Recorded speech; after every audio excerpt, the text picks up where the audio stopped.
Filet Mignon with the red wine reduction.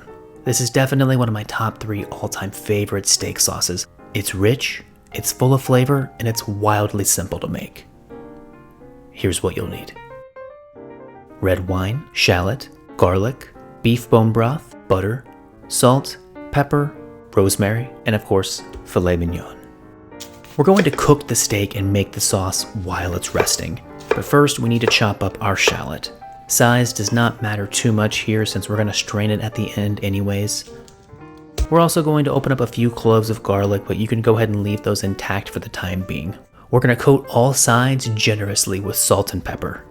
That's it. Heat up the skillet and add the filet. I like to sear it to give it a nice crust. Cooking times will of course vary depending on how you like your steak done and the size of the steak. Wait until the filet is about 90% cooked before adding the butter and garlic.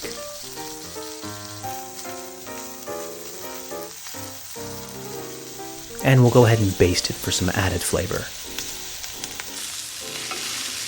Remove the filet from the skillet and let rest for 10 to 15 minutes. Now for the reduction.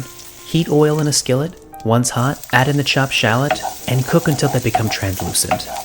I don't like to overpower the reduction with too much garlic, so I'm just adding 1 crushed clove here, along with some salt and pepper. Next, we're going to deglaze the pan with our red wine. I'm using a Cabernet. Let that cook for a few minutes before adding in the bone broth. Reduce to a simmer and let cook for about 10 minutes or until the sauce has reduced by about half. I like to use the streak method to know when the reduction is ready.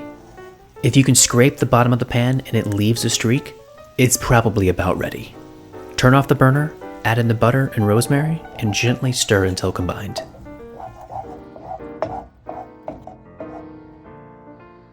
This time I chose to strain the reduction, but feel free to leave it as is if you prefer a much more textured sauce. All that's left is to slice your steak and plate.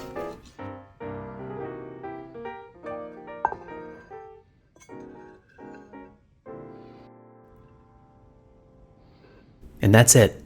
A classic red wine reduction. Enjoy.